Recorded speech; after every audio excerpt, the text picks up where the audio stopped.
This will be the day when all of God's children will be able to sing with new meaning, "My country, 'tis of thee. Sweet land of liberty, of thee I sing. Land where my fathers died, land of the pilgrim's pride. From every mountainside, let freedom ring. And if America is to be a great nation, this must become true.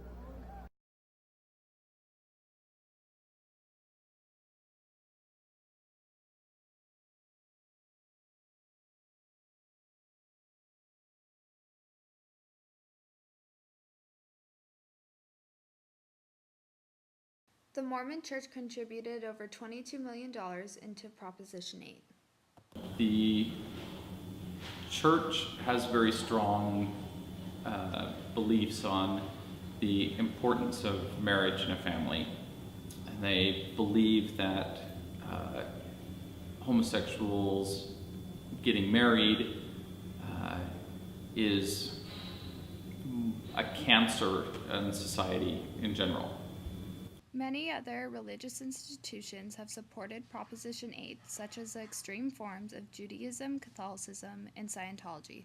The whole country was founded on separation of church and state. In fact, people came from Europe, from different places where they had certain religions that were thrown at them. And America was founded on the separation of church and state. What that means to me is this. When it comes to gay and lesbian issues, some people believe God said that it's between a man and a woman, period. Others believe that God didn't say anything. If you're a Catholic, you never heard Jesus say anything. If you're Jewish, you never heard some of the real historic golden rules say it. If you're Muslim, you also didn't. But yet, within cultures and within ways of life, people have come to that conclusion.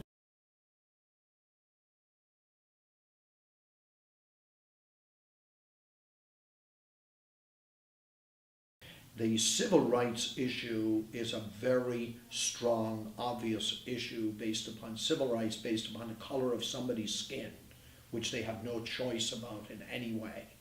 And to somehow discriminate against people in the sense of civil rights is one thing. Now, whether or not we're going to put the rights of gay people into a civil rights category, I'm not a lawyer, and I don't know whether it fits into that same category.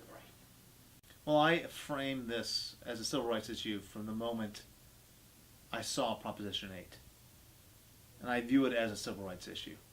Because anytime we take rights away from any citizen, from any group of people, then our society is breaking down. And we're taking away civil rights. We have to allow people to have those civil rights. We have to make everyone equal. And the second we say, this person can be married, this person can't, we're creating a two-tiered system of government. We don't want to create a two-tiered system of government. We want to have one tier where everyone is equal. Black, white, Latino, gay, straight. It doesn't matter. Everyone should have the same rights under the law. So yes, this is a civil rights issue. As I believe, gay rights are civil rights. It's the same issue. Why should gay people be treated secondly? Here I am, an elected official. I represent 300,000 people. Okay? And frankly, I don't have my basic rights. I was in the military, and I served during the Vietnam era. And right now, I couldn't even join the military. How dare they do that to me? They are denying me my basic rights. If I wasn't an elected official right now, maybe in a job I would be discriminated against in some states, or maybe in another place I would have housing problems. My partner and I would not be able to have the health benefits, the retirement benefits, the Social Security benefits that other couples who are straight get. So it's basically a civil rights issue. And he hit the button when he said, it's a civil rights issue. Of course it's a civil rights issue. Latinos, African Americans, and women have their basic civil rights, but gay people don't.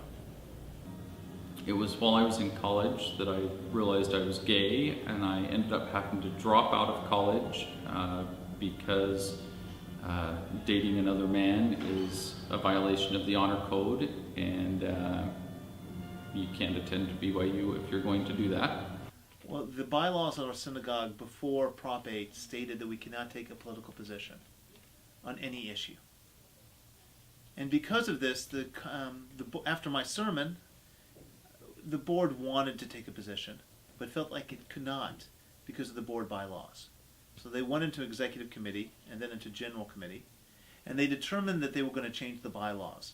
So our bylaws now read that you can take a political stand on civil rights issues, and specifically on civil rights issues. And there were a couple of other areas you could also take a stand on, but specifically civil rights. And that opened the doorway for me to do phone banks and other kinds of politics here against Prop 8. There's hope for a better tomorrow. Without hope, not only gays, but those blacks and the Asians, and the disabled, the seniors, the us's, without hope, the us's give up.